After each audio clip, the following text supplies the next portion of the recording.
All right, welcome. My name is Jerry Cabazuto. This is godislovetruthlife.com or godislovetruthfreedom.com because a life without freedom is not a life worth living. And today I have my amazing fellow How to Become the True Media course student, Ben Wagner. Welcome. Thanks, Jerry. Glad to be here. Of course. Yeah, happy to have you. And I would love to, learn a little bit about, how you got into wanting to take the course and your interest in the great work. Well, first of all, thanks for inviting me. This is so cool to that you've got this podcast going and talking about things that are so important, like the great work, like natural law, like how we met, in Mark Passio's How to Become the True Media class. So it's really cool to do this. So I've had been playing around with podcasting and broadcasting. I mean, obviously I'm not a spring chicken anymore, but I saw, the internet possibilities come in, and early in my career, I got interested in e-learning, right? Okay. So, so I didn't know what I was going to do. I was an artist in Seattle at a glass studio in Oh, the late wow. in the late 90s. We did fused glass and bent glass and sand carved Wow. glass and mixed media, put a lot of neon and different, stainless steel, just cool installations, mostly for high-end retail. Did you work with Chihuly? I had a project with Chihuly that I like to call Chihuly's balls. Whoa. You So got what to Dale? send us the link. So we had our glass studio was in Ballard. Actually, it's on the border of Fremont and Ballard, so I called it Freelard. And this is in the Seattle area. Right. And Dale Chihuly had a couple studios on the same street we were on, and he got interested. We had the same midwife as him too for our first daughter, Whoa. but just by random chance. So anyway, he had this art idea of the Japanese create glass floats for their nets, right? Wow. And for fishing. Oh, And cool. so he decided to blow these glass balls in all sorts of different beautiful colors and swirling designs. And he had kids write like messages to the world in Sharpie Wow. on paper. And so our job, in our glass studio, we transferred the messages the kids wrote using a photo masking technology. So we Whoa. basically, took a kind of a projector and a UV light and projected the kid's message onto this sandblast resist that also, when exposed to UV light, could wash away. So Whoa. so we did that, and so you could read exactly what they wrote, and we wrapped that around the glass balls and then sand carved their messages into the glass balls. And Chihuly released these into the oceans to float around and be found like messages in a bottle type thing. I love that. Wow. Yeah. There's so much there in that art, like this idea of like ephemerality, like knowing the message will disintegrate with the UV light and just like the sort of crowdsourcing aspect Yeah. and yeah, just like using children's messages as Yeah. inspiration. I love that. There's just so much there. It's such a cool idea. Yeah. So tongue in cheek, we called that Chihuly's balls. And it's interesting. Do you know much about Dale Chihuly? Well, I visited the museum when I was in Seattle visiting. Cool. Yeah. I have a, you know, amateur interest in fine art, so. Oh, awesome. Yeah. Well, one thing I'll share that I think's relevant, because you look at what Mark Passio is doing right now with, you can tell he's shifting gears a little bit away from his production, and he's training other people. He's broadening his influence to a wider group. And that's what got Dale Chihuly famous. Wow. Because Yeah, he talk. was he was he was blowing glass. I think he went to Europe. The story I remember is I think he went to Italy and he was learning the trade. And at some point in his early career, he had an accident and he lost one of his eyes. Wow. So I he didn't wear know that.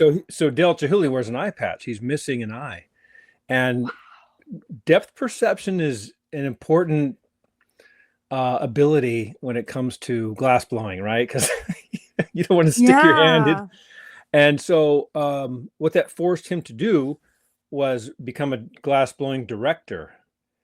And so he would Whoa. assemble a team and he would be directing these folks to do things. And so Right. he made his vision become a reality through a team. Right. And that expanded his ability to have greater production. And I'm sure there was more collaboration and everything. But that's I don't know that he'd be the famous Delta Hooley that he is in the glass world if not for that accident.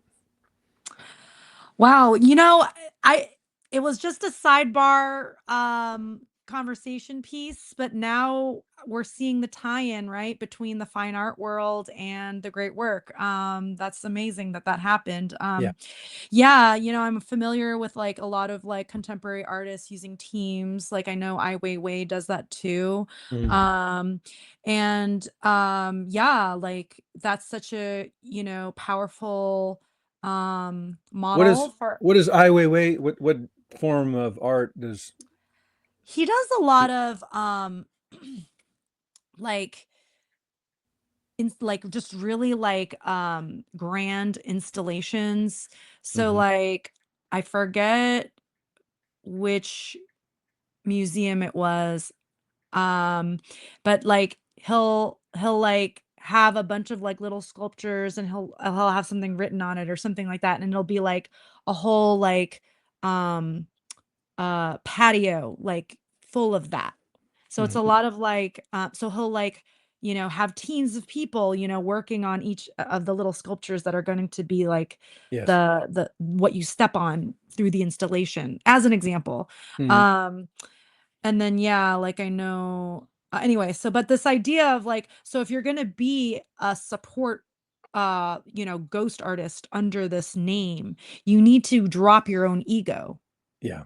Yeah. You need to be okay with not getting that, fame and glory. And I think Yeah. that's also, part of the great work. Like, I recently showed a content creator on the One Great Work Network my honest positive review of the course. Mm. And I'm not good at video editing yet, but they were inspired by that and they made this amazing piece. So it's like if we could just drop our own egos and just inspire one another to do more, isn't that the point?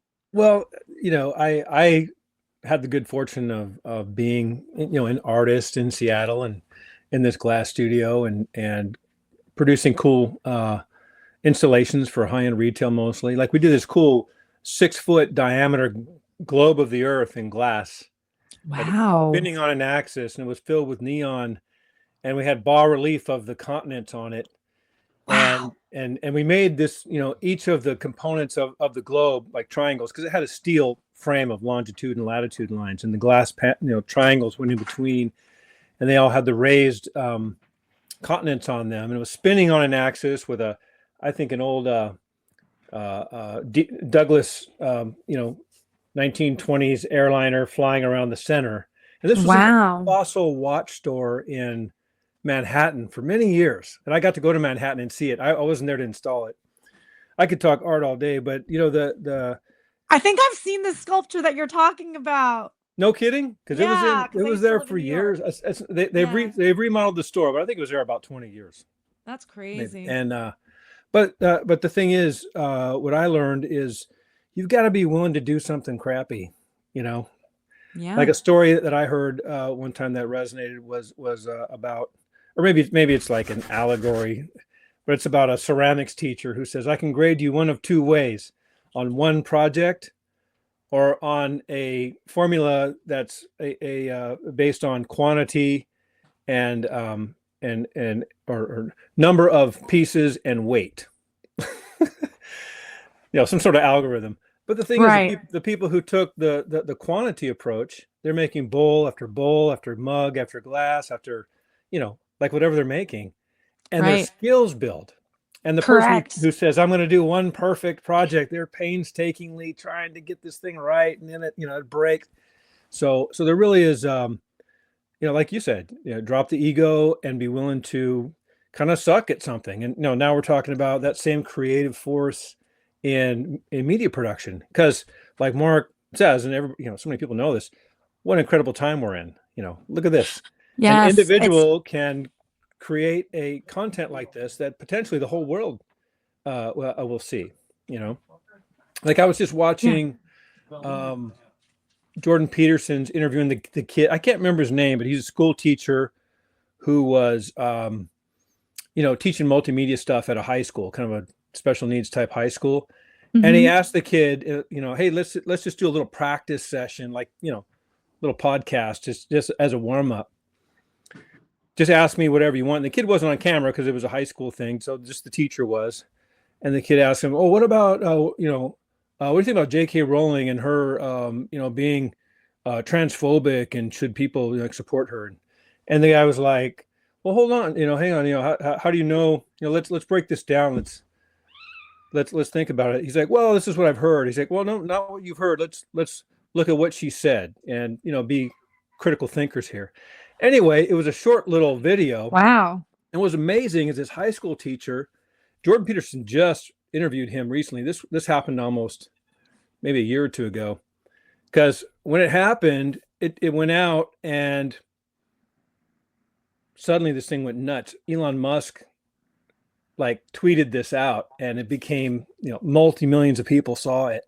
Wow. And, anyway, it just shows it completely changed this guy's life, obviously, and because of the power of just what we're doing, this creative making content. So Yeah, wow, so much there. And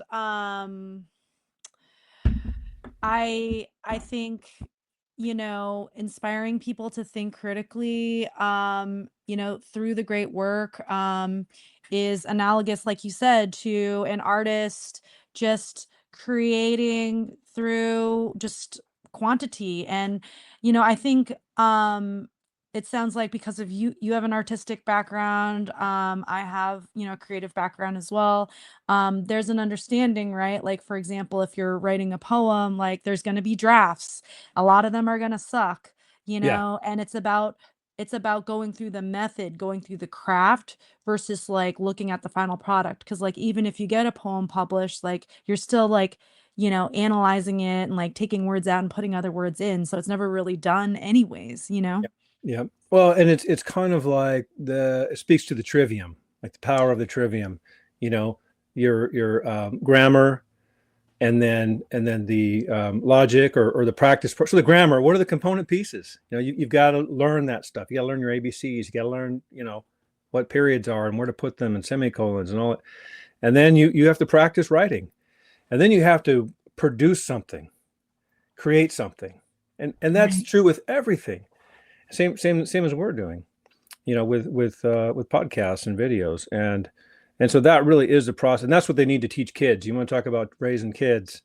Yes. Teach them the trivium, because so many folks say our school systems are sort of designing that Prussian method of making good, obedient workers who will show up on time and do what they're told, Right. and but they're not teaching them how to be successful, creative people.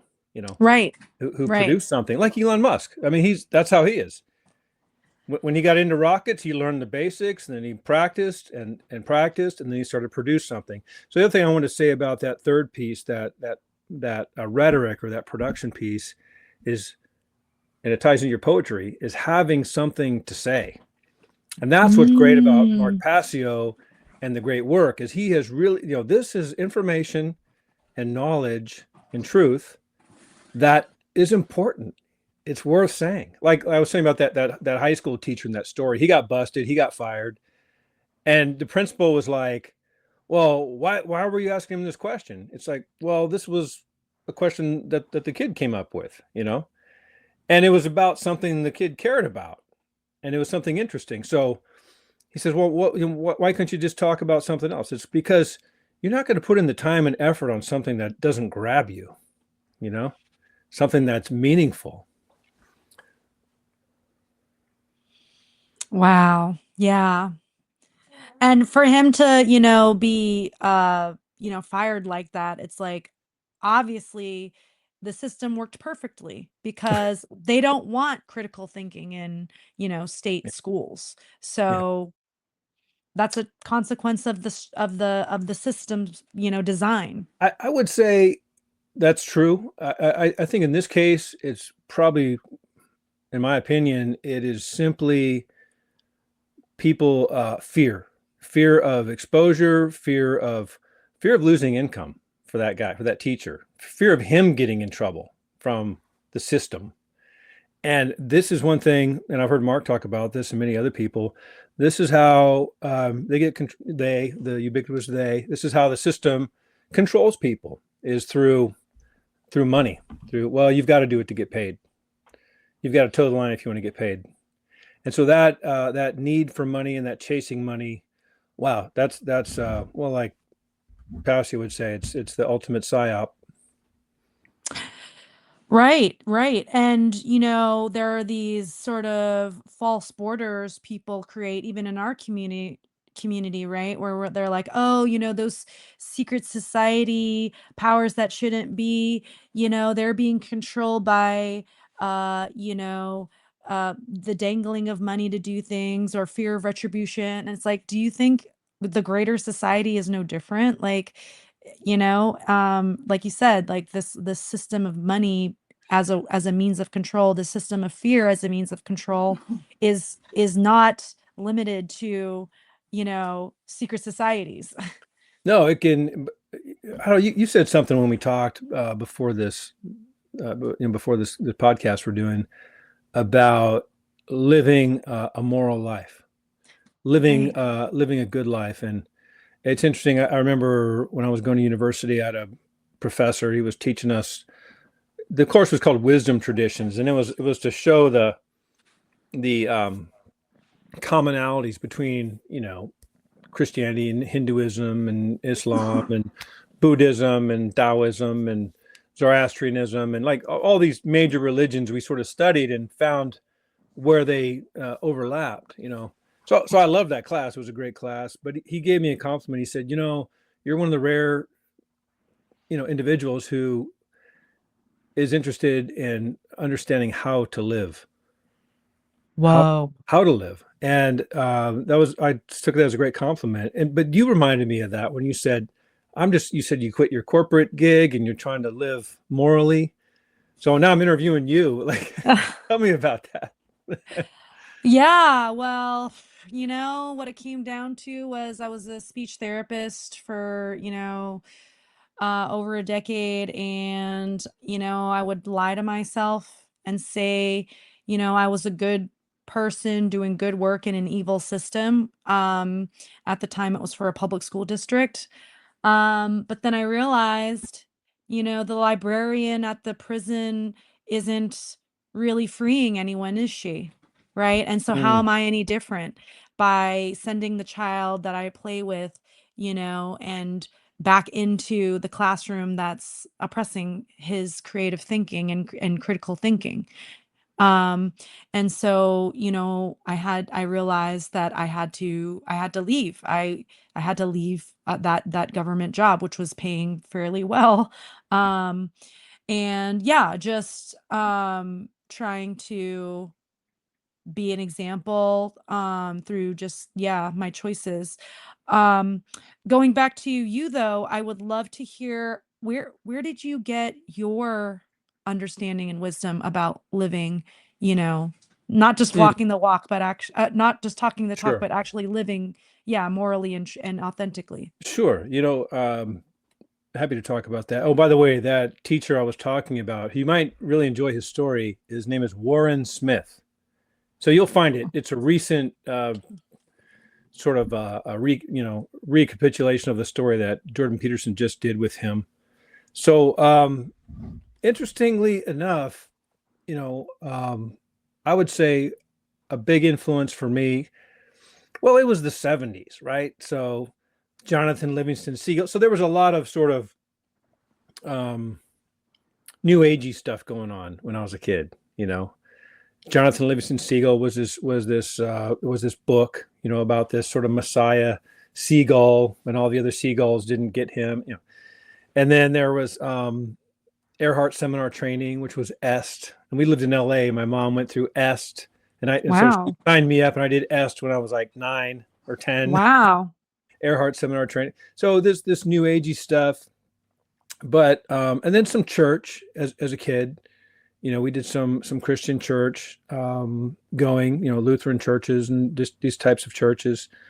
And but I'd say the big thing for me was the 12-step program of Alcoholics Anonymous and Al-Anon.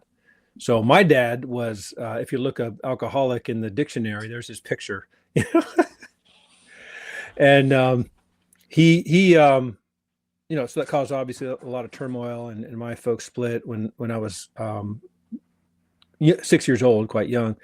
But I remember going to those early AA meetings when I was very little, when he was trying to get sober, and my mom going to Al-Anon meetings. And I probably fell asleep in more Al-Anon meetings than a lot of Al-Anons have attended as a little kid. Wow. And so just that serenity prayer and the Lord's Prayer at the end, and then the 12 steps of, really it's a formula for people who are, their lives are falling apart. They are desperate. They are in trouble. Things are very, very bad and tough. And how do you cope? How do you deal with it? Well, here's 12 steps. First, it just admit you're powerless. And that there's a higher power or being than yourself. There's God. So they make it sort of agnostic to make it a little more friendly for more people. But there is that realization early on that we are a spiritual. We kind of have two beings. We've got our spiritual being and our physical being, right? And Right. so I think being exposed to that, and then honesty is a big part of the program, and humility. Because Al-Anon's use the same 12 steps that an alcoholic would use to get sober. Right. And that requires, hey, admitting you have a problem, being humble, and being humbled by your affliction, and being willing to change and to try new things. And then, like I mentioned, aligning that with a external or a spiritual way of being in life. So that was a profound experience for me, because those people, when I was a kid and our family was on the rocks, and things were tough, they really help each other. you know and you see this in a lot of religions, especially Christian religions. I see people really reaching out and helping other folks, but people really helped each other, and that made a big impression on me. And also that focus on honesty, what is true, not lying Mm. to yourself, because that's a big part of escaping dysfunction, is Wow. taking a look at yourself, like Mark says, self-respect, respect, taking another look. Take a look at yourself, do a fearless moral inventory. Wow. Where are you falling short? And then seek to grow and heal from that. So I'd say that is the bedrock. And of course, that whole program is based on a foundation of I would say ethics and principles as laid down by Jesus Christ in the Christian faith. So My heart is just like, I just feel like just cracked open by everything you just shared. The fact that like you were um exposed to the 12 steps at 6 years old. Like, no wonder you're like where you are now. Like, that's just like mind boggling. Like, it's a lot. It's a lot, but it's also a testament to your journey, right? That you in your formative years. I was telling my boyfriend that like, how like the level of admiration that I have for the wisdom of his like spiritual being is in direct proportion to the suffering in his life. mm, mm, yeah, yeah, it's true. I heard something. Maybe Peterson was saying this when he was talking to that guy Warren Smith. How our failures really teach us so much. And then he reflected a little deeper. He said, I actually can't think of anything I've put myself, any effort I've put out there as being a failure. Maybe it didn't have the outcome I anticipated. Maybe I didn't reach the goal I was going for, but I definitely, it led to something. It led, any genuine effort in a direction, because that's what we are. We are, little C creators, and tapping that creative space and putting focus and effort. And Mark Passio is great about that. He's so adamant, kicking people's asses, get Yeah. focused, do something. But it's going to manifest something in reality. Like, reality is potential in front of us, and then we are using our spirit and body to create things based on there's a potentiality there at each moment. And it's such a beautiful way of seeing life. And then like, I don't believe in predestined. People say, oh, it's all predetermined, God's got everything planned. It's like, no, why would he give us free will then? Or maybe it's beyond my understanding. But no, I think things aren't predetermined. I definitely think things are in motion, and and we affect the outcome based on our courage and willingness to do something. But that's the thing, so many folks in the world, especially, I mean, I'm not a real world traveler or a very cosmopolitan person, but I can see what's happened in the U.S. with people just being captured by entertainment and leisure, and just wasting their lives. In my opinion, just bread and circuses, being totally distracted, and their goals to be entertained. And really, to your point, suffering and trials and adventure is really where it's at, right? Which is how I wound up in Tennessee, right? Yeah, let's talk about that. So you're coming in, you're broadcasting from Tennessee. How did you get there? Like, where did you come from? Like, I know a little bit about it, but for our audience. Well, you talk about freedom, and I was looking for a place that was relatively more free than California.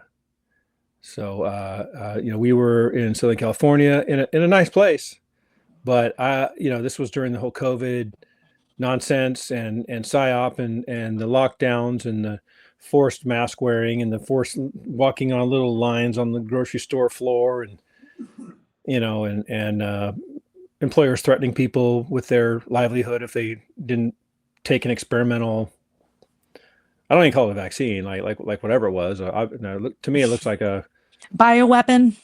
depopulation. Yeah, bioweapon, essentially. Yeah. And so I just was seeing through all of this. Maybe it's from that early training of, you know, seeing through bullshit. But to me, it just was so apparent. Obviously, this is like, really, you're going to give me a free donut and free hamburgers to get. When are they giving away anything free? How come they're not giving away free cancer treatment? But they want to give this away free, and they want to force it on people. And then, of course, we were exposed to other media, so I knew. Well, oh wait, there's hydroxychloroquine. Oh wait, there's melatonin. There's Vitamin D. vitamin D. There's other. Oh, this is really not a respiratory thing. It's more of a blood problem and a Right. coagulation problem. And so and then I saw how they're shutting down. Oh no, there's no other cure. So we have the emergency mandate. We have to. And then they're letting the manufacturers off the hook. With no liability. I'm like, oh well, no, time out. Yep. Since the So when 80s. so when we I locked think it, down during COVID, because I've been getting fights, with not physical fights, but verbal arguments with, these, totally possessed people. Sir, your mask, sir. And I'm like, well, I was in the sandblasting business. I had a glass studio. And I know these masks are doing absolutely nothing but harming people psychologically. Because, anyway, that was the backdrop for me to escape from California. And I'd already been feeling very constrained anyway. And so Tennessee just looked like a freer place, and lower taxes. Also, one of the natural law principles Mark talks about is the right, the inherent right to defend yourself. And so I believe in that right, and I believe we're allowed to own and use weapons to do that.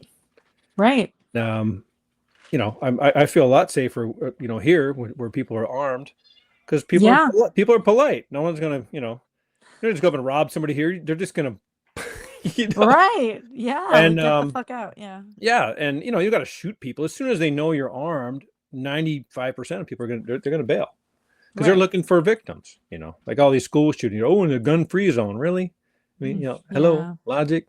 So that's how I got here, and growing up, Wendell Berry was a big influence of mine. I don't know if you heard of Wendell Berry, but he's No. an essayist from Tennessee, and he wrote a book that was so powerful. I read it in my college days, called "The Unsettling of America." Oh, wow. And Okay. so yeah, you'll get into Wendell Berry. He's also a poet. He's got a lot of great poetry, and he's a Tennessee hill farmer, organic type farming, and he talked a lot. He wrote this book, Unsettling of America, where these virtues and ethics and morals that you saw in rural America, he says people didn't do those things to be good. They did those things to survive. You had to have fidelity with your spouse and with your neighbors, and you had to tell the truth so that there was trust.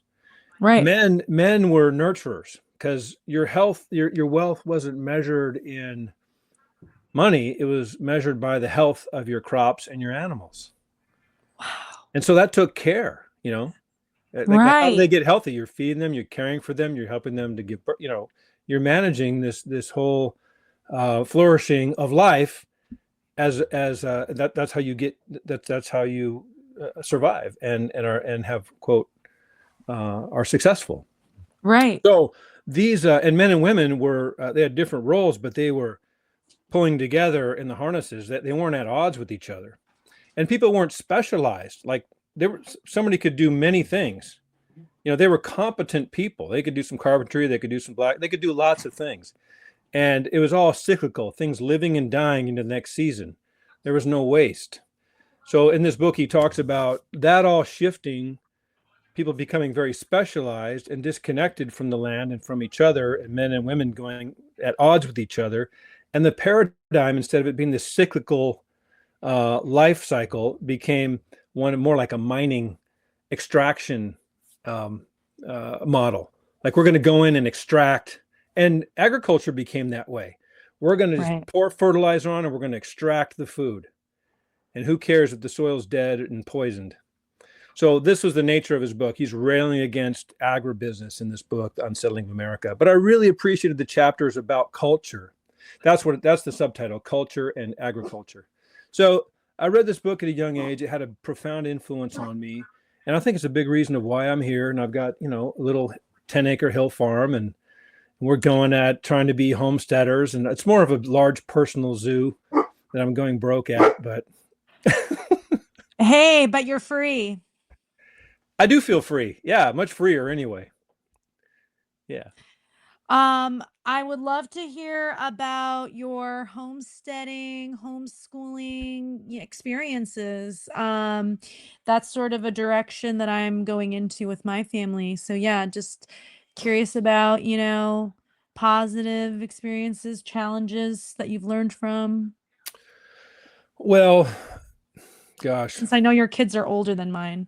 Yeah, my kids are all young adults now, 18, 21, and 24. And, they all went through the public school system. One of them did attend a Wolford school, and they attended pretty good public schools, but still, those schools are based on that here. I mean, for the most part, memorize the answers and then spit them back on a test. Right. Not so much about you be creative and use the trivium to do something useful with yourself and then make money with it and provide value to people. No. So, looking back, they can all read and write, and they're good, smart kids. But if I could do it over again, I would definitely have focused on having more of a library in my home, Mm. where you know what Okay. I mean? Yeah. Like sets of old encyclopedias. Because when I was a kid, I loved that was the internet. I would go to the Yeah. library and I would just pick, you know, pick a D out or a P out, and I would just randomly be flipping like the internet. And I would just find something interesting and read about it. And I'd say, well, this is in this encyclopedia set. What's Britannica say about this? Pull Britannica. Oh, it's different. Or they don't have that here. They have something else. And so I was just engrossed with reading and encyclopedias as a kid. And I loved the library. So I wish I had a library set up. That's why I got Mark Passio's Arc recently. Yay. And I'm trying to get my network together in the household so that it's available for my kids now, because they're all still home with us. And I want to Oh, say, look, great. this is all still here, because education doesn't stop. We were always learning, and maybe they're more ready for a lot of these books now. Like I remember when I was going to university, I took a course with a real genius. Dennis Rohatyn was his name. The guy read like 5 books a day, and he was the son of a long line of rabbis. He had this big, giant head, and he would. I was all bushy-tailed, so I was in his philosophy of education class, and he taught it Socratic method, 100%. Whoa. And you know, this guy was so brilliant. Someone would ask a question, and he would grasp what they were asking, and he would spin this up into really interesting, content, and expand on the subject, and then tie it right back into the person's question. You know, Amazing. referencing books he did, like the page numbers, and he had a photographic memory. It was just amazing. And anyway, I remember at that time I kind of befriended him a bit, and I took his mass media ethics class as well, and I remember him giving me the book Public Opinion, and and learning about Edward Bernays, and Oh, yeah. these people who were consciously, well, here's the result in 21st century America, Yeah. controlling the narrative, controlling, mind controlling the populace with Right. and planning the economy, and planning all that stuff. So at that time, he also we studied a contemporary critical thinker. I'm trying to remember the guy's name, but he was out of Santa Rosa, California, and he wrote a book. And in that book, he contrasted strong sense critical thinking with weak sense critical thinking. And weak sense was like, being manipulative or winning an argument, or, I don't remember what they were exactly, but he lays them all out. And then this 12 strong sense critical thinking skills were like, academic integrity, and, thoroughly researching, something before you make, being able to hold a position and not necessarily agree with it. And anyway, he lays all these out. And really, I love that because it showed that you can be a critical thinker and be kind of evil and self-serving, or you can be a critical thinker and seeking and revealing truth. Wow. And so we see that now. You hear, when you see the critical movement, well, are they critical thinkers? No, they're critically trying to undermine Western civilization through very cynical use of their intellect. I would love to read that book. If you ever, like, afterwards remember the Richard name of the. Richard Paul Richard Paul was the guy's name. Look That's up Richard awesome. look up Richard Paul and his strong sense critical thinking skills. He's great. Awesome. That's good. I would teach my kids that. Yeah, dude. That's good stuff. You bet. By the way, you're like the third parent that I've talked to that talks about encyclopedias Mm, mm. as being very transformative in childhood for like breeding, autodidactic. Yeah. Oh yeah, yeah. That's That and awesome. magazines too. I just love National Geographic because you get all those great photos too. All those beautiful, Right.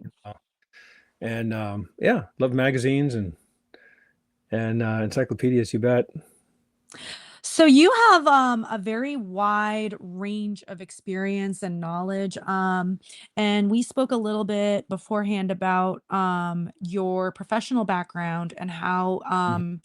it can relate to reaching people for the great work. Do you want to Sure. tell us a little bit about that? Yeah. Sure. Well, currently I have my own consulting business, Telos Unlimited, and Telos is the Greek word for purpose or essence of something. I would say, what it does, like the telos of a hammer is to drive nails. So I just love that Telos Unlimited, that unlimited purpose. And Cool. my focus is business consulting, specifically change management. So when I was working, for a large utility, I was, I got into learning and development early in my career. After my art career in Seattle, I married, of course, my wife, and she was an artist as well. She was an actor and wrote plays, was a playwright. Her play got put into production in college, and we got creative right away and started having kids. So I was like, okay, I got to make more money than I'm getting at this art gig. And it kind of fell apart. We were, um, it was a great experience, but we were, poor artists. And so that led me down to Southern California when 9/11 happened, and we wanted to be closer to family. And my old debate partner in college said, "Hey, do you think you can teach an Excel class?" And I said, "Yeah, give me the book ahead of time." So I just stayed a chapter or two ahead of the students, and Wow. became an adjunct faculty. And I found I had a gift for that teaching performance, like being like I love learning and teaching, and so I became adjunct faculty in the IT department. And I'd Awesome. already had some IT background, so that led to a master's degree, because you can't go anywhere in learning and in higher ed unless you have a PhD or at least a master's. So, Right. and they had this master's of science in instructional design and technology, so e-learning, right? Right. And it kind of combined a lot of social, sociology, like that, how people learn socially, and then cognitive science, and then the arts, visual and graphics, and how and symbols, and how all that helps people learn and design, screen design, and this type of stuff. And then it had the tech side of things. So that led Wow. to a career in learning and development in the corporate space, instructional design, teaching.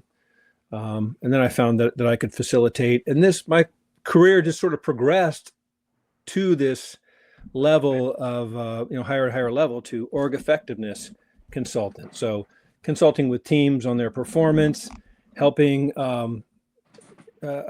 people become more proficient and competent in communication, in team building, Wow. and leadership. And they said, "Can you write a change management class?"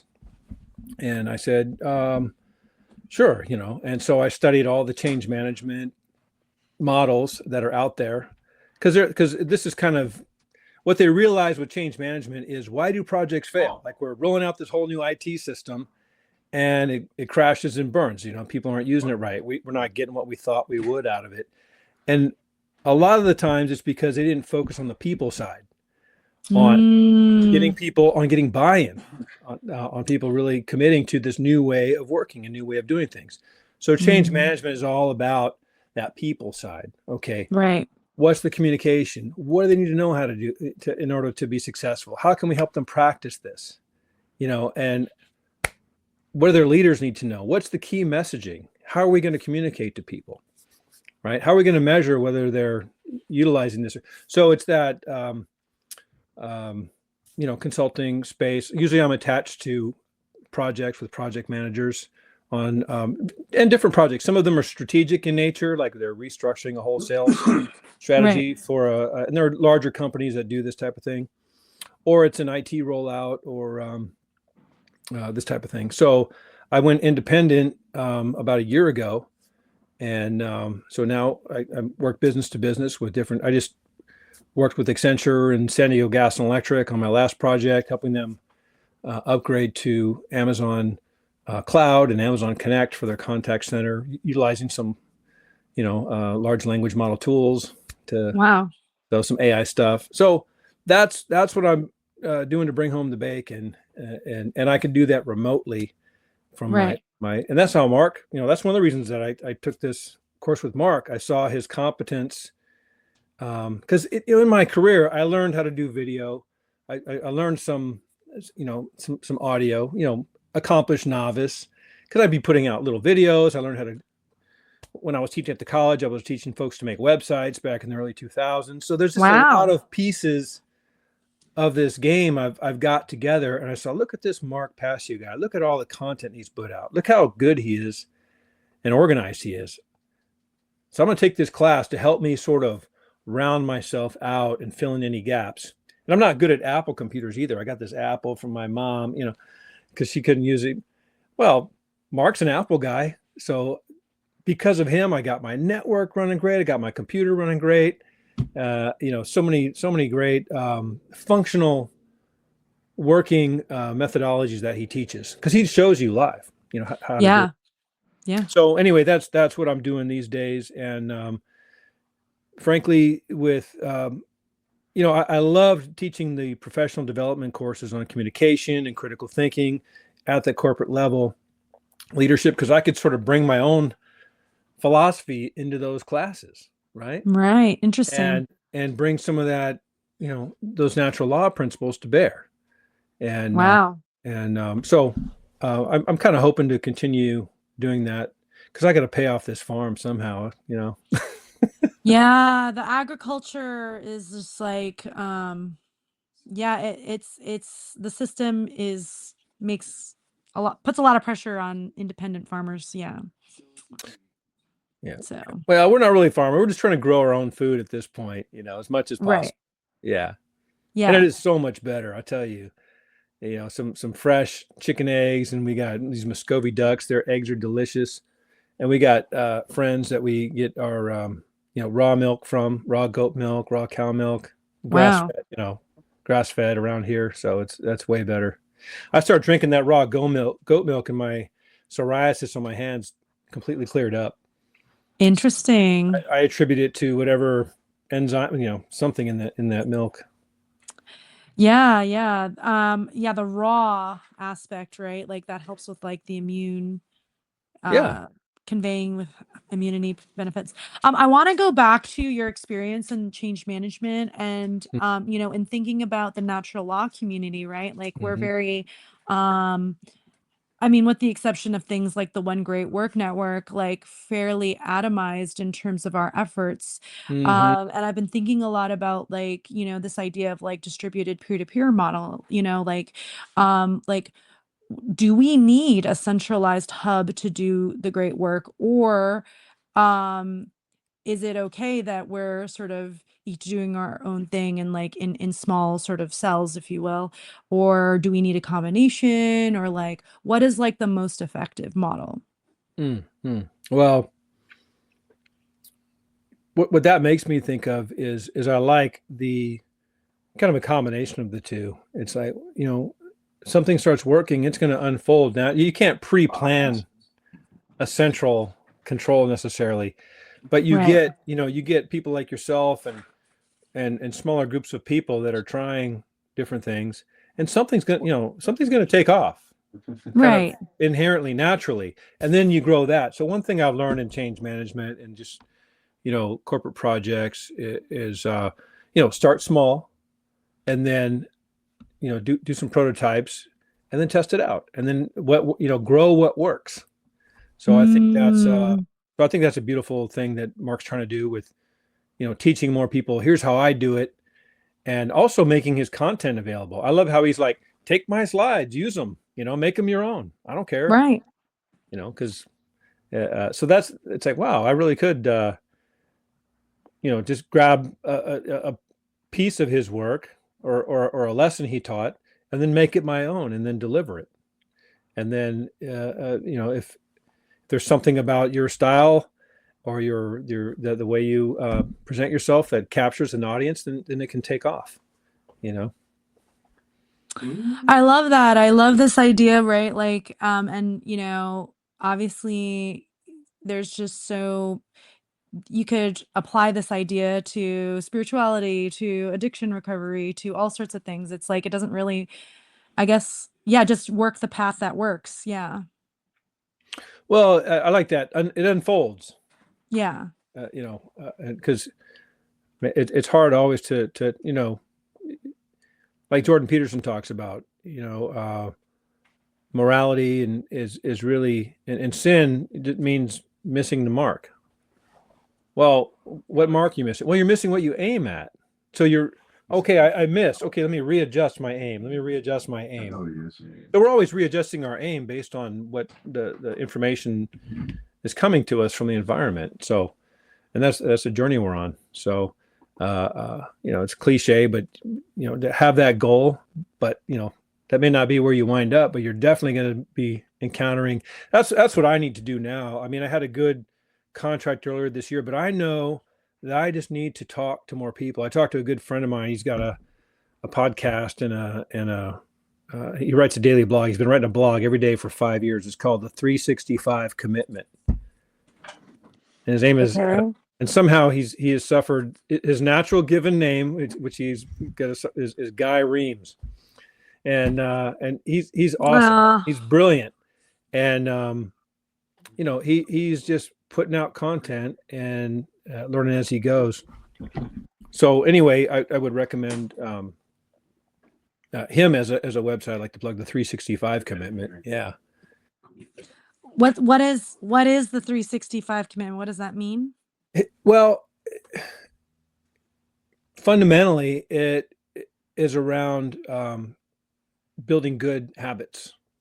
Mm. Like that success comes through that repetitive action towards a goal.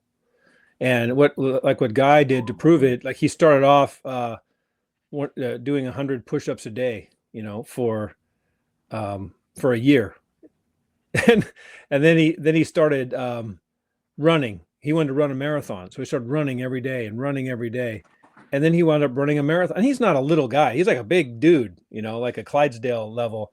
And then he wound up running a 50. That's what they call that class of people over 200 pounds that are long distance runners, Clydesdales.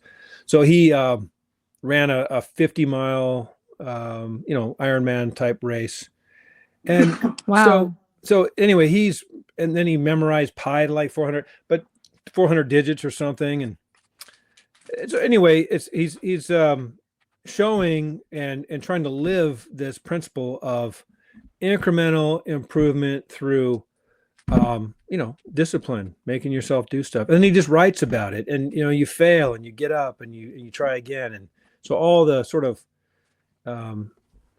whatever's coming to mind for him that's going to help people to live a better life and figure out what's going on in this existence. That's awesome. Wow, like there's so much there. And I'm also thinking about like, in my own life, like there's like the sort of physical, sort of mental things we can do to build those habits, right? But then there's like the spiritual element as well, where like, you really have to, like you said, be honest with yourself, like call yourself out on your own bullshit. Yeah. Um, and like having that both of those like leads to actual change. What do you think of Yeah. that? Yeah, absolutely. Because you're just deluding yourself if you're not honest, right? And which is also part of that natural law that Mark teaches. That solipsism is a fatal flaw. Like thinking you have your own reality, and well, my reality. It's like no, there's no my. There is reality that we are all trying to understand and conform to. You know, and that reality to me, like I was responding to a guy in a post and the other day, just on some random forum, and he was saying, yeah, truth is just in the moment, and history has its way with it, and it changes and morphs. And I kind of replied, I said, I think you might be confusing story with truth. Stories change and morph over time, and we tell stories about truth, but a story is not necessarily truth. Truth is real, and we may not know it, or we may forget it, or we may distort it, but it doesn't mean it isn't a true reflection of reality. And trying to seek that and trying to holding that as something worth pursuing is beautiful. Yeah. Yeah. Your what you just said reminds me of the perniciousness in the postmodernism sort of movement Mm. in, art, and this like flattening of hierarchies and just make up reality, and yeah, there's Well, like, like Hunter Biden making paintings out of his own poop to pay his rent, right? yeah, Dude, beautiful. Come on.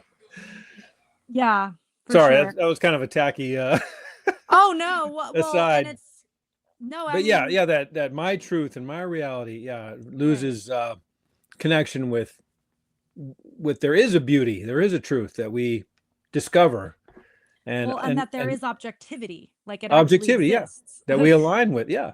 And Right. and when you don't align with it, you suffer more. You cause pain, right?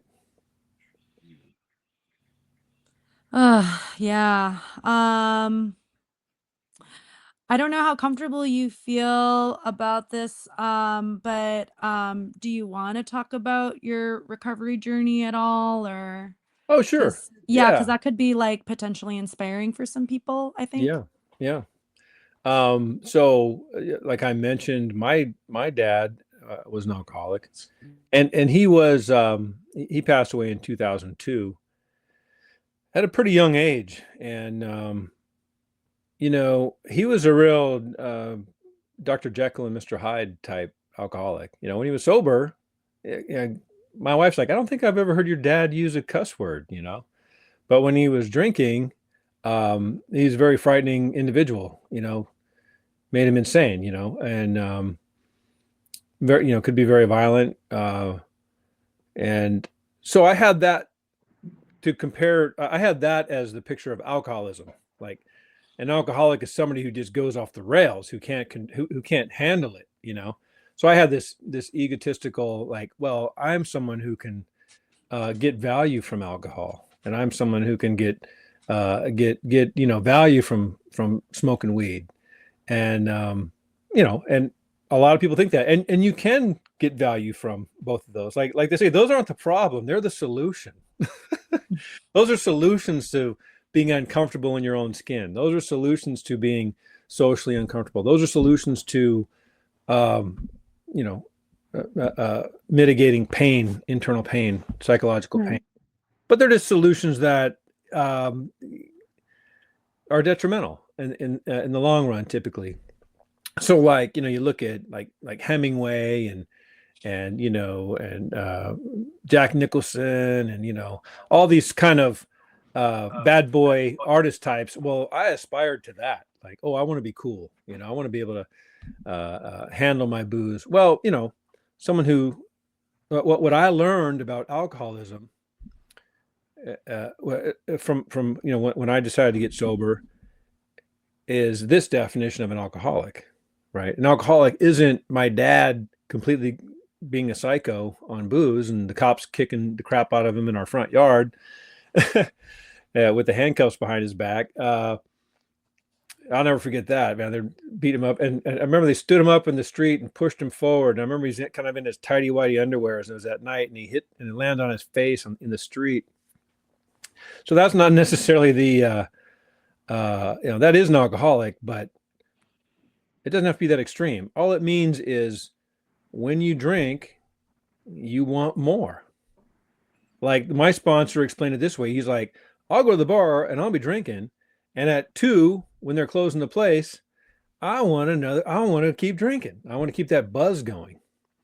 And so I found myself in that cycle of managing, like I want to get value, I want to get buzzed and I want to get high, but I still want to be successful. So I was managing this, corporate career, an academic career with partying. And a lot of people do this. And I thought, well, I'm, you know, had an ego about it. Like, oh, I can get high and still get, highest score on the test, this type of thing.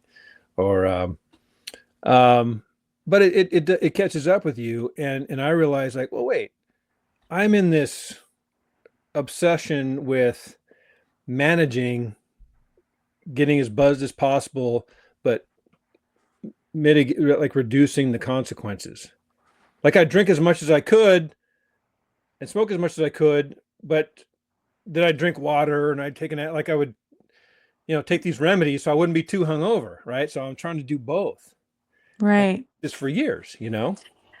And so I finally had to come through a series of not so pleasant events. I had to face that. Oh, okay.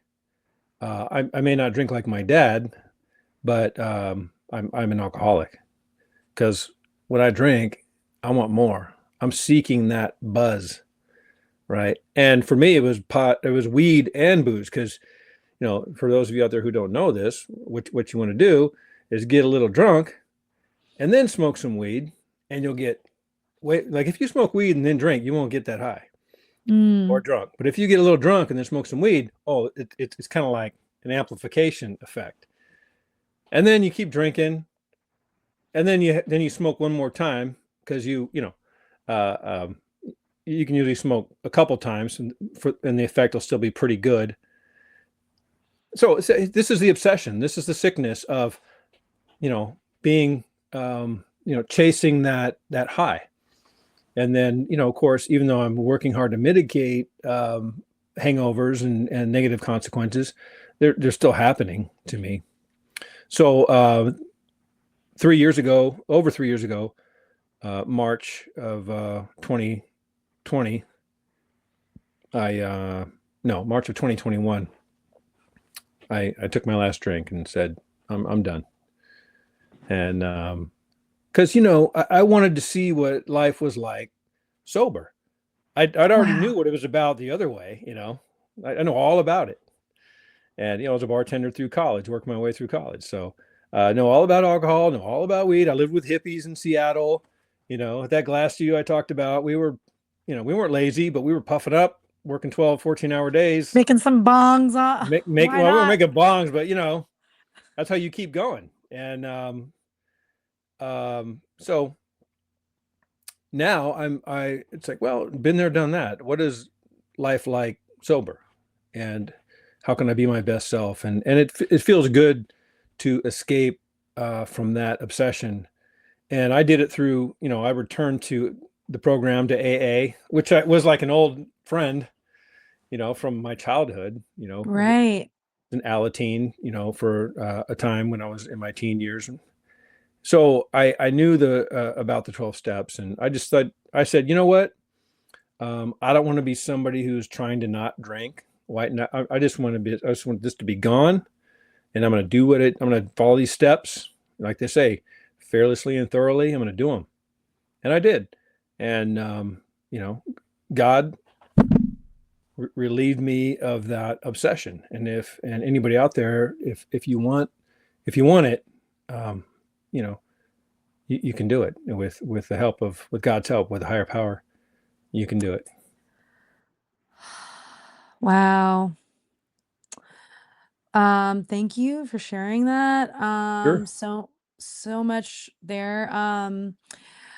Uh, Especially I agree, right? Like when I was going through the 12-step program for myself, one of the hardest things for me at the time as an agnostic was to ask the higher power for help.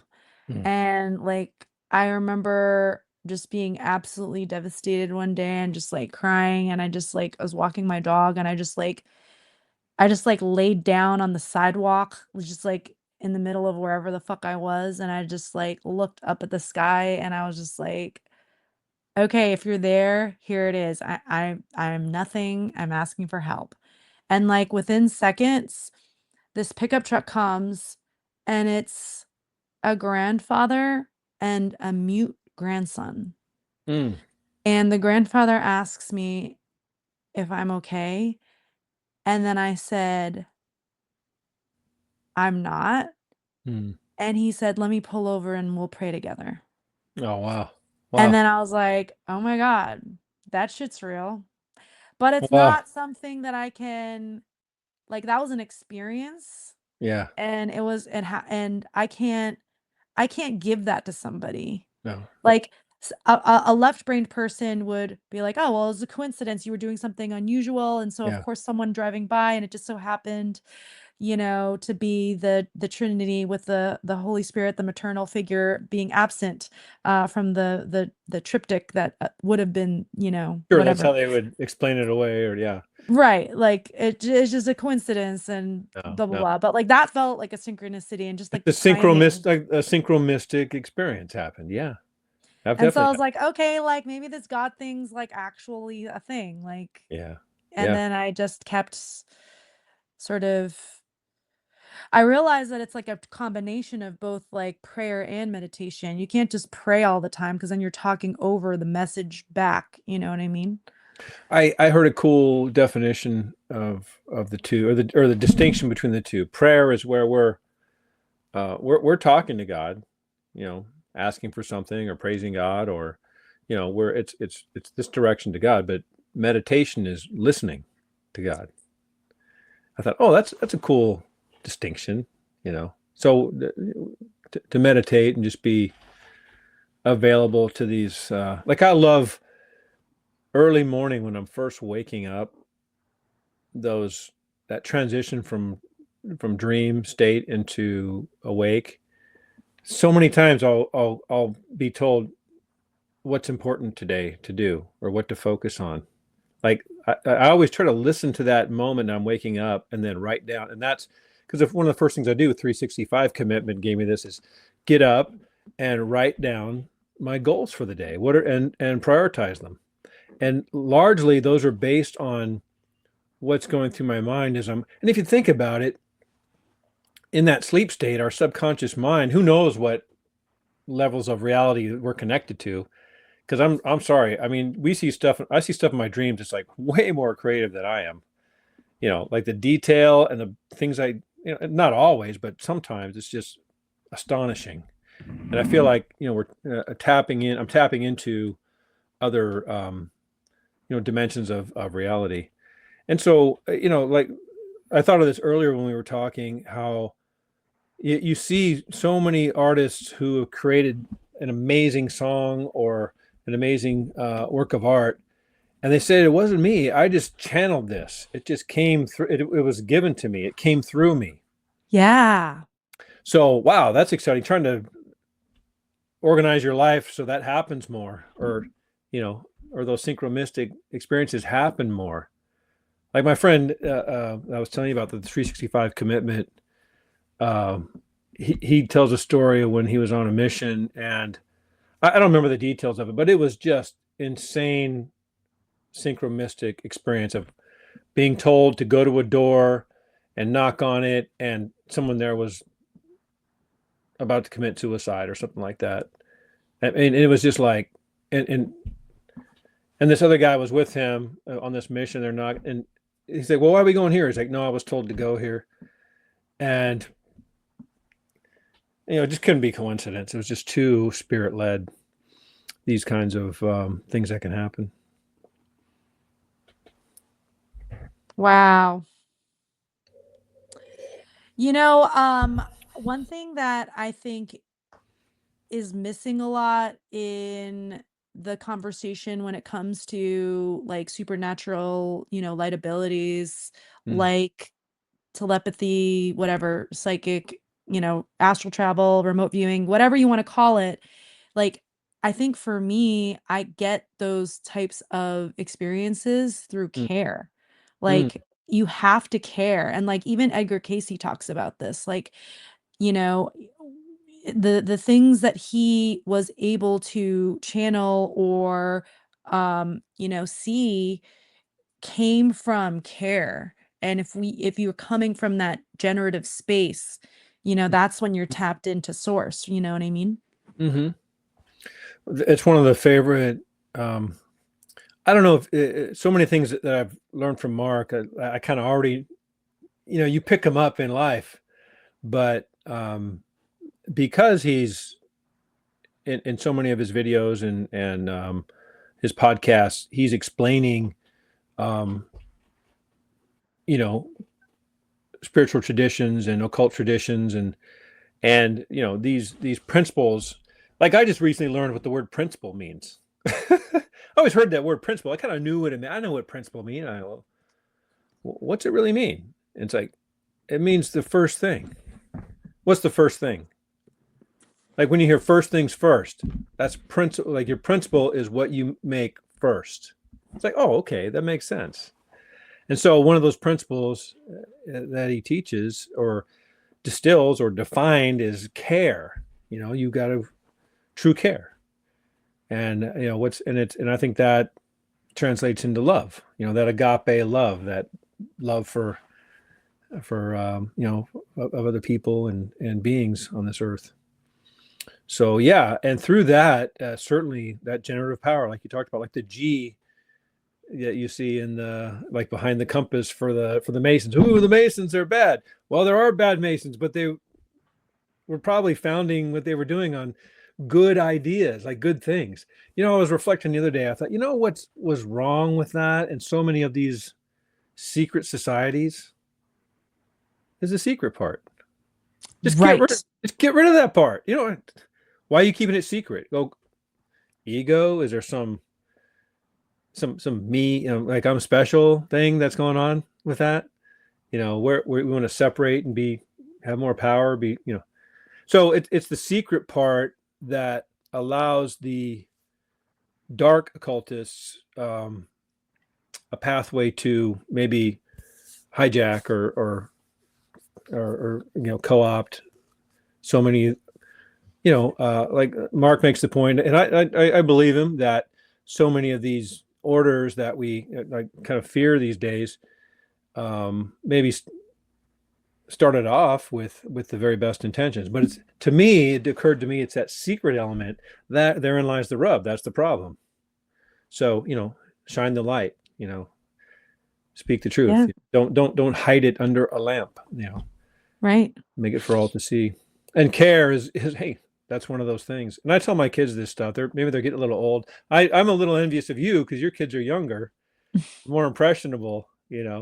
So Oh. maybe it'll sink in. You've got these lessons and these principles to teach them. Yeah, I'm so glad that I came into this knowledge as my kids are kind of growing up early in their formative years. So yeah, for sure. Um and segueing to my um sort of last topic, I would Mm, love to hear your thoughts about how do we you mentioned in your change management experience mm, that we have to, you have to think about like how to prep the audience or the learners. mm-hmm, mm-hmm, In looking at the great work, given your experience, like what do our audience members, what do our fellow unbegun, our fellow mm, humans that are unbegun, how do we connect with them mm, given that state that they're in? mm-hmm. Because I used to be in that state and I'm thinking, God, how did I get from there to here? And I feel like, and I mentioned this before in one of my other podcasts, like I would have never listened to Mark Passio at the time he released his work.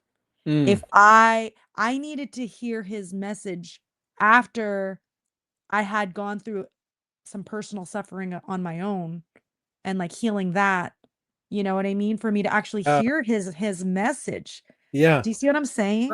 And I think you're getting at something important. I mean, I can speak to the sort of generic corporate, mainstream psychological aspects of, well, you've got to tell people what's in it for them, and then they have to hear it from a person in authority, right? Because they're, in the corporate Wow. space, they're in a hierarchical authoritarian structure. Well, okay, well, who's the authority? Okay, they need to. So that's why I focus on leaders so much in that context, the corporate space, and Right. get them in alignment with what they're saying, and then teach them to repeat it multiple times. So these basics of psychology, of mind control, essentially, like, what's the difference between influence and manipulation, would you say?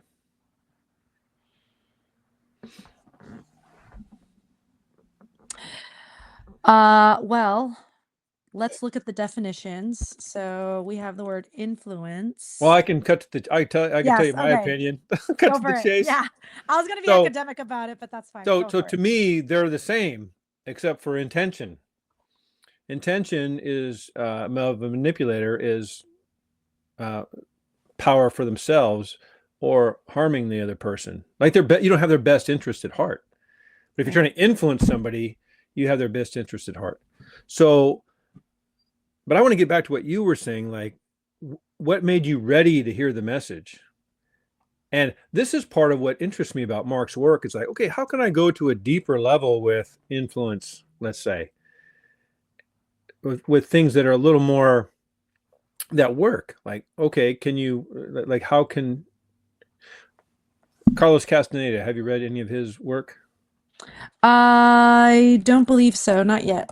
Okay, so there's a book I'd recommend, popular in the 70s, still popular. It's called Journey to Ixtlan, Ixtlan, Journey to Ixtlan. And he's a sociologist at UCLA or something. And supposedly he claims it's all a true story. It's up for debate. But he wrote a series of books that became very popular, sold in the many millions of copies, had a big influence also on drug psychedelic culture, only more from a spiritual aspect.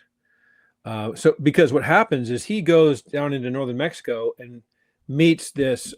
He wants to interview an Indian shaman, and the shaman's name is Don Juan, and he's a Yaqui Indian shaman. And so he interviews him. Well, he winds up becoming the shaman's apprentice, Wow. and totally they kept talking about right brain, like going into this whole other levels of spirit world type stuff, only with also augmented with peyote and the mushroom. Like he's with this real Indian sorcerer in the desert at night, tripping on. But he tells a story, so I'll leave that book to you. It's a great book, Journey to Ixtlan. It's one of his books. And anyway, the story stuck out about a father whose son, he couldn't get through to him. He couldn't connect with him. And so he hires a bum, kind of a strong bum who's not too weak yet, to sort of attack his son, like in an alley or something, or set up this attack and just scare the living crap out of him. Basically, this is my memory of the story from a book I read, 40 years ago. But the idea was then the son would come running to the father and look to the father for. Then he would be open to what his father needed to impart to him about life. It took this experience, Whoa. this negative experience. And so when you said that, it made me remember that. And, not that I want to go around creating negative experiences for people, but I know that's how it is in the program in AA. It's an attraction. It's a program of attraction rather than promotion. Like people are attracted to that. You don't go around telling people, "Hey, come to AA." It's like no, when someone's ready and seeking, then they will find. So that's an interesting question. But like I said, from a sort of banal, everyday psychology level, there's the get really clear on the why. Why is this important? You know, why is the great work important? Well, freedom. Well, what's freedom? Well, define it. Because people they're so lost they don't even understand. Their Right. minds are so taken over with this is just how reality is. There's authorities and there's money and there's people telling me what to do and there's the laws I got to follow. They don't understand the difference between a God-given right and a government-given right and these types of things. So yeah, anyway, I hope that answers the question a little bit. Or I love your distinction. Thank you. Yeah, it does. And I love your distinction between,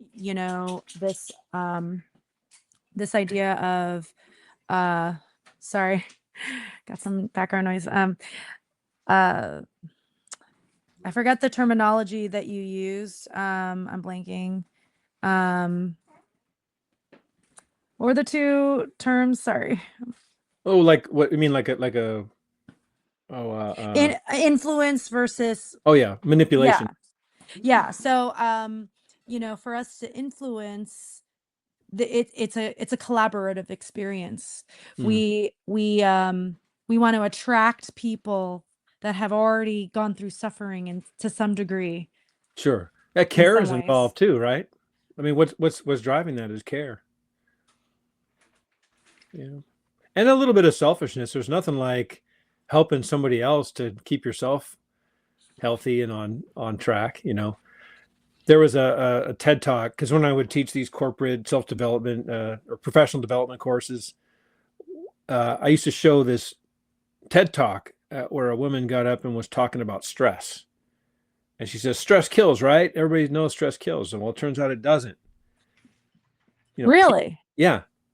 And she talked about how people going through horrific, difficult stress situations who focused on helping other people suffered no negative consequences from the stress, or no long-term negative consequences from the stress. Yeah, that definitely makes sense. I found that to be true in my own life. Now that I've been going through some, what could be potentially to another person, traumatic Mm, events in my personal life, involving just co-parenting drama, living drama, etc. But because I'm in a space of abundance and wanting to support others in their work, um, I'm I am well. mm. Yeah. Yeah. So in that storm of life going on around you, you've because of that focus on helping other people, that gives you that sense of balance and safety, I guess. Yeah, for sure. Yeah. Well, and also just like, and I completely admit I skew towards the divine feminine more than the masculine, but like, even there's an aspect of me that like sees the suffering in those that project their shadow onto me in my direction. And Mm. I feel sort of a sympathy, like a Compassion. mother. Yeah. Yeah, like a mother would their tantruming child. Like, I see you Yeah. tantruming. I see it has nothing to do with me. And my goodness, you're going through so much suffering right now. That must be really hard, you know? Yeah. That's interesting, that ability to name what you're seeing objectively. That's a real important skill for a counselor. And I mean, I aspire to that all the time, and I really admire somebody who can call out like dysfunction in the moment, or call out good things in the moment in an articulate way, like a good debater. It's like, well, this is how you're trying to manipulate me, and they lay it all out really clearly. Like, that's impressive to me. Like, Jordan Peterson's able to do that with people. I always admired his debating. Not so much argument, because I was in debate in college, and it was so frustrating because I'm interested in truth and objective truth, and I'm interested in persuading. I also liked debate in high school. But debate is about winning. So I'm in debate with all these, pre-law people that just want to win. And we Right. get so frustrated by like speed debaters. Like, this was back in those days. Like, they would be talking as fast as they can and gasping for breath. It's just like, this is stupid. This is not, I mean, maybe there's some technical skill building you're doing. I don't know, but you're not going to convince, you know what I mean? You're not building any real persuasive ability to help people find truth, Right. Right. So I realized later that this is for like adversarial courtroom argument, not so much interpersonal persuasion, which is what I was more interested in. But it was still a great experience. I met my best friend. He's my debate partner. We're still friends today. Aw. That 365 commitment guy I told you about. Yeah, he's awesome. So, yeah. So you were in high school debate? I was, yeah. I went to like this like college prep high school. I honestly, like, the majority of my life has been wasted on memorizing things and spinning it back. Yeah. Now that's an honest statement. So that's sort of why, like, I'm like, I feel like I gotta like make up for lost time because like I've wasted some time Yeah. doing those things that Yeah. are that just literally don't matter, Yep. you know? I feel the same way. Absolutely. It's never wasted time. My friend Bob, who's listening, said, "Go ahead, Bob. You wanna?" It's never wasted time to learn what not to do. That's right. You gotta learn your mind. Once you learn your mind, you can manipulate yourself to make the right decisions. Yes. That's what I do. I use Influence. manipulation for good. You can do anything for good or bad. Yeah, that's right. The dog in the light and the dog in the dark, the one that survives is the one you feed. Yep. Yep. Well, it's interesting. I like how Passio talks about that the universe is going to respect someone's, they're going to produce, it's going to allow the outcome of someone who is aligned with their thoughts, emotions, and actions. So that's why evil, people that are doing evil or let's say dark things in this world are successful. Well, it's going to work because they're aligned to do those things emotionally, cognitively, and with their actions. It's going to produce a result. And so I guess that's one thing I realized. I always felt somewhat disjointed throughout my life, and I think it's because my um, emotions, thoughts, and actions weren't in alignment. And I think you'll see a lot of people in the corporate space like that, you know. So I'm still, but to your friend's point, it's not too late. It's always now. We're stuck in now. So it's I think that's a key is okay, right now, how can I look inward and align those three things as best I can? Awesome. I think Yeah. I think that's a good momentary reset at any time. How am I feeling? What am I thinking? What am I doing? Okay, let's get those into alignment. Why did I make that choice? Yeah. Bob was saying, "Why did I make that choice?" as well. Yeah. Yeah. Start reflecting on your motivations instead of running on habit or bad habit. Sure. And we're almost closing in on our hour and a half. Oh, we have a dog peeing in the house. Oh well. Derp, come here, Derp. You have your animals there? Yeah, come here, big Derp. Can you come up here? Come here. Big Oh, Derp. so cute. What's their name? His name's Big Derp. Big Derp. DERP. Big Derp. How's Big Derp?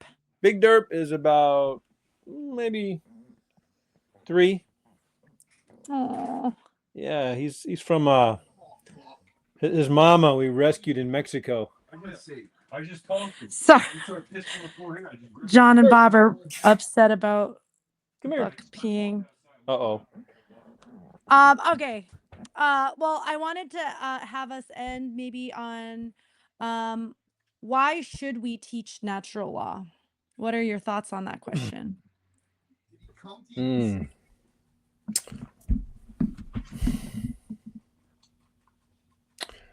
Because it reduces pain, and I think pain is definitely real, and we get more of it when we are not in alignment with objective reality. I mean, I can use the stupid example of, not believing in gravity, so I jump off a 2-story building. Oh, turns out gravity's real. Turns out I'm in a lot of pain because I refuse to accept this obvious truth in reality, and it can get much more spiritual and nuanced, but it's the same principle. So I think that's a part of it. I think there's an inherent, for me, there's an inherent imperative of seeking to align with what is, good, what is highest. And for me, that's God. So that's part of that spiritual journey of, I believe there is and Mark talks about this, things are created. This is a created space. This isn't random, this things are created by a mind. And that mind is reality, is God. And I am a fractal reflection of that same mind. So getting myself into alignment and synchronicity and rhythm with that greater mind, and maybe because I'm taught to believe it, or Let's leave him out there for a little while, Bob. just believing that Wow. aligning myself with good is important, because maybe it comes from also, and Mark talks about this too, like your pain is my pain, like not seeing Yeah. myself as separate from other people. And so natural law, that's so it's leading to, I think, helping each individual as a spirit elevate their awareness and their what's the word, like, not just awareness. I'm trying to speak to just that growth on this life journey, the whole why are we here principle. So to me, I believe that aligning with natural law and reality is going to help anybody get further along that path of enlightenment, or of how to live properly, than otherwise, I'd say. Amazing. Love it. Thank you so much. I'll see you in a few minutes for class. All right, Jerry, thank you. Thanks for listening to me yap on and on for so long. I appreciate it. I appreciate you so much. You have a wide breadth of knowledge and experience, and you also shared some vulnerable stories that I think will help a lot of people heal and will inspire them. So thanks. Thank you, Jerry. All right, we'll see you in a bit. See you. Bye-bye. Bye-bye.